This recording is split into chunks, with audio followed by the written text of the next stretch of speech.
chargeur qui est en train et si quelqu'un a besoin de ce chargeur, eh ben, il le... Ah.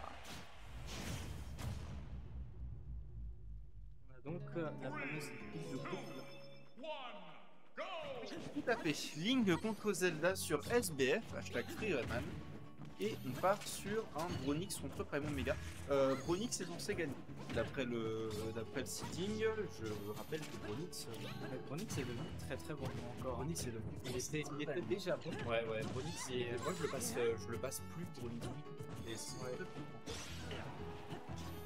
Non mais il débrouille vraiment bien avec son effectivement. Par contre, c'est un différent de Pyrolyme.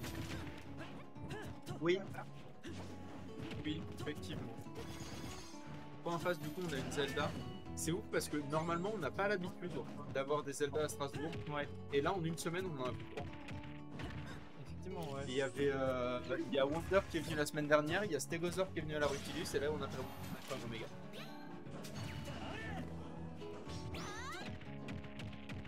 J'ai l'impression que c'est assez even.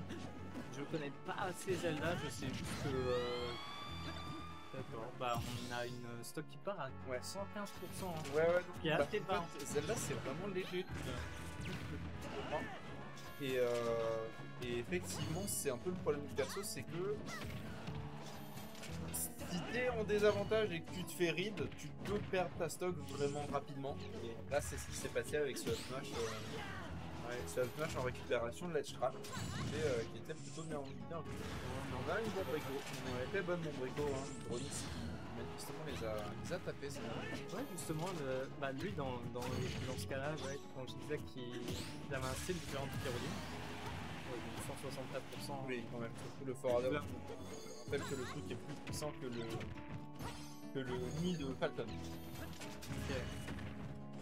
Mais ouais, du coup, la différence qu'il y avait entre Pyrolyme et Bronix, c'était que Bronix n'utilisait pas forcément les bons bricots. Oui, et il est en train d'apprendre manifestement. En tout cas, il l'a très bien fait sur la stock précédente et on a une stock d'avance sur Prime Omega. Il va devoir trouver des solutions. En fait, le problème, c'est que Zelda, quand tu es en avantage, c'est un perso de trappeur, c'est un perso qui fonctionne très bien avec le B, avec le fantôme, avec le neutral B aussi, avec son side B, avec ses boules de feu. Mais là, c'est pas ce qu'on est en train de voir. Là, j'ai l'impression qu'en désavantage, c'est vraiment compliqué. Hein. Il faut vraiment se défendre avec le fantôme au lieu d'essayer de piéger en fait. Ah, c'est ça. Et c'est en vrai, c'est un problème dans ce match-up, surtout qu'on a quand même un Bronix qui va avant tout à base de projectiles. Ouais. Et pêche Prime Omega de mettre le fantôme. Ouais, non, le gameplay défensif n'est pas forcément. Ouais, surtout que le fantôme est assez lent en termes de setup, quoi. Alors, t'es pas obligé de le charger jusqu'au bout. Ok. Tu peux le charger moins et du coup il va moins loin. Et j'ai l'impression que Prime Omega pour pas beaucoup ça. J'ai l'impression qu'il le charge vraiment. Ah bah voilà, pour le coup, là c'est passé. Ça, on parle du fait que niveau des avantages c'est un peu compliqué, mais en vrai, il se débrouille très bien. Il est pas mal revenu là. Après, peut-être que Bronix peut nous sortir une bienvenue à Strasbourg. Hein. J'aimerais bien voir ça. C'est possible, mais à ces pourcentages-là, je pense que ça c'est un qui sera disponible si jamais c'est beaucoup peut-être sur la game. Et on a la porte, le dodge du fantôme. Ouais. On s'approche pas trop du ledge, on a quand même peur du côté de Bronix, j'ai l'impression. Et on a bien raison en vrai, hein. De rien, Zelda ça peut surprendre assez facilement. Je rappelle que le perso est censé être considéré comme low tier. C'est vraiment pas censé être un bon perso, mais pourtant, des fois un bon Zelda ça surprend. Là pour le coup, on a pris ce red trap assez classique à la bombe, hein, mais bien vu à Bronix, du coup je vais aller changer les scores.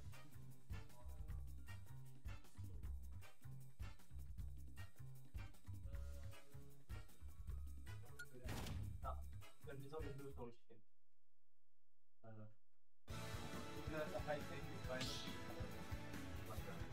Aïe.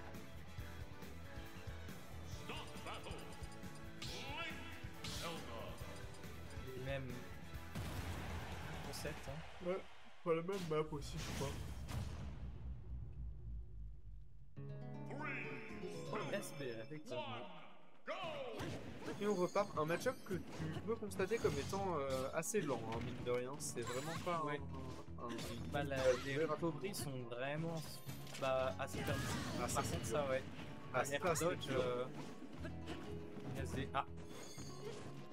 On entend, Ouais, on entend les on dans a la un peu salle. entendu les gens dans la salle, effectivement, n'étaient pas contents de ce qui vient de se passer. Et je peux comprendre. Mais après, voilà, ça va être plus difficile du coup pour Onyx. Cela dit, c'est encore faisable.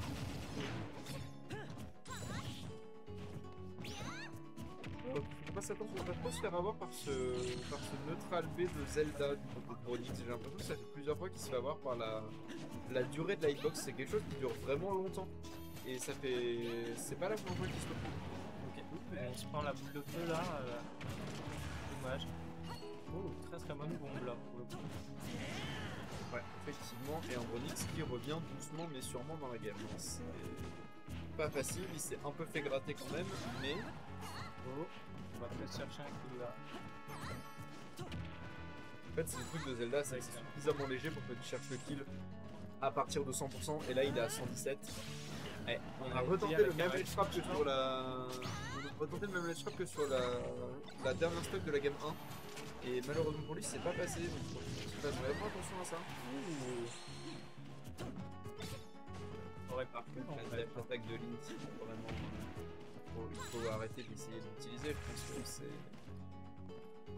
Je dirais pas jusqu'à dire que c'est la pire dash attack du jeu, parce que c'est pas le cas, mais. La dash attack de Link, c'est vraiment pas un bon coup. Ça aurait été très punissable. Hein. Ça c'est bien joué. Ça, c'est bien. Je connais pas la frame de quand la Xbox finit.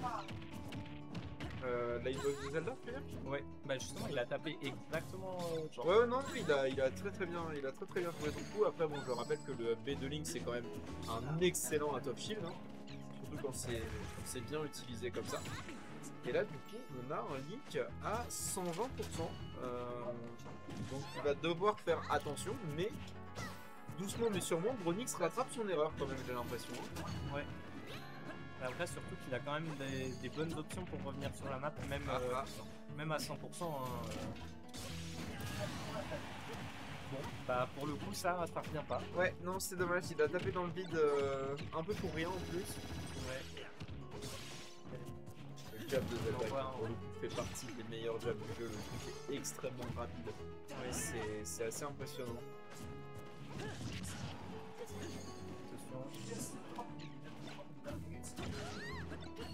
Omega qui en vrai s'en sort plutôt bien pour jouer avec la bombe. Ça fait plusieurs fois que je le vois attraper. Le balance. En fait, il l'attrape pour que Bronix puisse pas s'en servir. Et c'est vraiment bien joué. Je pense qu'il veut pas trop s'approcher du ledge. Bien sûr, Bronix à 71% déjà. Ouais, on a quand même une stock d'avance malheureusement à cause de l'ASD. Hein. Ouais, bah c'est ça, hein, ça va être le facteur déterminant. La tech était fabuleuse. Ouais. Là, on a eu a priori une. Le père de Link. N'asseyez pas sur les épées. Le père de Link qui contre les cauchemars, hein, pour le coup. Le nombre de fois où je l'ai pris contre Pyroline, c'est. Et ça a l'air vraiment très fort. Hein. Le père de Link, oui, en fait, il dure 1000 ans.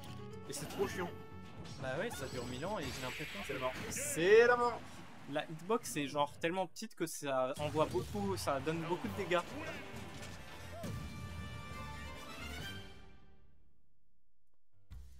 Oui. Ok, alors on va avoir une game 3 avec, on espère, pas de SD au tout début. Ouais. Bah je pense que ça a fait la différence malheureusement. Hein. Il a tout tenté pour la rattraper. Malheureusement c'est un peu de souci, surtout quand tu joues contre une Zelda et que tu es en retard. La Zelda peut installer ses setups et on voit vraiment l'avantage d'une Zelda. Cela dit, il y a encore des outils que près Omega qui se passent beaucoup, j'ai l'impression. Notamment le up air de Zelda est une arme de destruction massive. Et je crois que je n'ai pas vu sortir une seule fois. Ok, ouais.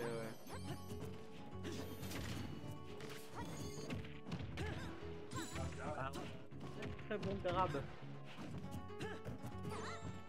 Pas d'autres choses qui sortent du côté de Bonix, hein. Le nerf, évidemment, Heureusement, on se prend le il est jab. très utilisé. On se prend le jab et on prend 17%. On Mais empêche, là, quand même, on a quand même quelques bons pourcents posés sur la Zelda, quoi. Ouais. Bah, je vois que a priori on peut empêcher celle-là de construire si on la touche pendant le. Pendant la En fait, c'est ça le truc, construction, c'est que Zelda, du coup, elle va construire le fantôme. Si tu la touches pendant qu'elle construit le fantôme, tu pètes le Oui, fantôme. ouais. Et par contre, si tu touches le fantôme et qu'elle est derrière, non seulement il se détruit pas, mais le fantôme sert de bouclier. Ouais, ouais. Et c'est ça le jeu de Zelda en fait. C'est ça le game plan dans beaucoup de match-up. Ok, je vois. Peut-être dans ton sac ou quoi. Ah là, je crois pas. Elle était cachée derrière ma table. Si. Attention, ouais. Et pendant qu'on parle, c'est Dalib. Oui. Là, on se prend un jab. C'est long, hein. Ok. Et on a empêché la recovery de Zelda, hein. Bah, je pense qu'il y a eu un petit cafouillage aussi du côté de. Ouais, j'ai l'impression que c'était pas forcément voulu, mais.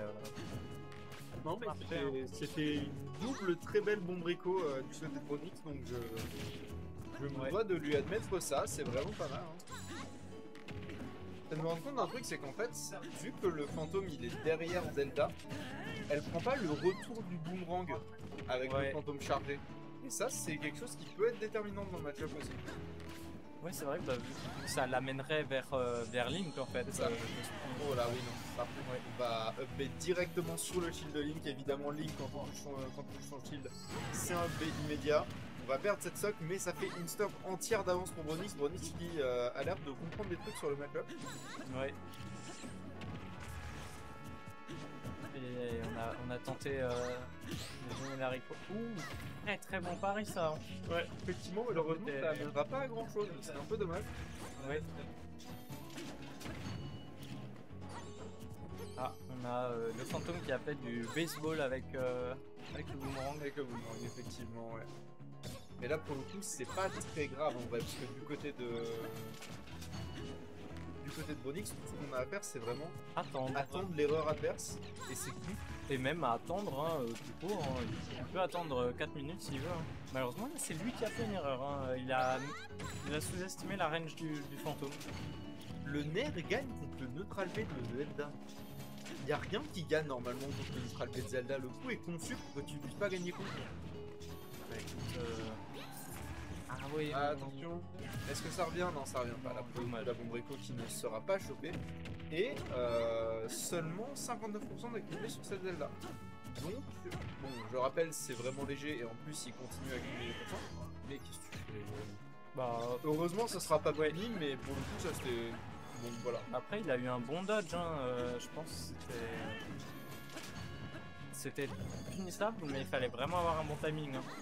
Oui, effectivement. Parce qu'il a instant dodge. Ok, échange de projectile. Bronix a gagné. Ouais, non, vraiment, c'est très à l'avantage de Bronix quand il passait là. J'espère qu'il a rien fait. Ce perso peut up-tilt jab. Et ça a l'air d'être un coup combo, genre c'est quoi ce. Ça fait si mal au shield en plus. Faut qu'il arrête d'essayer de finir le forward smash, ça marche pas. C'était très risqué quand même. Attention, on a quand même un Link à 71%, c'est très faisable pour Prime Omega et on va foncer sur le shield encore une fois et ça va perdre le set 2-1 pour Bronix.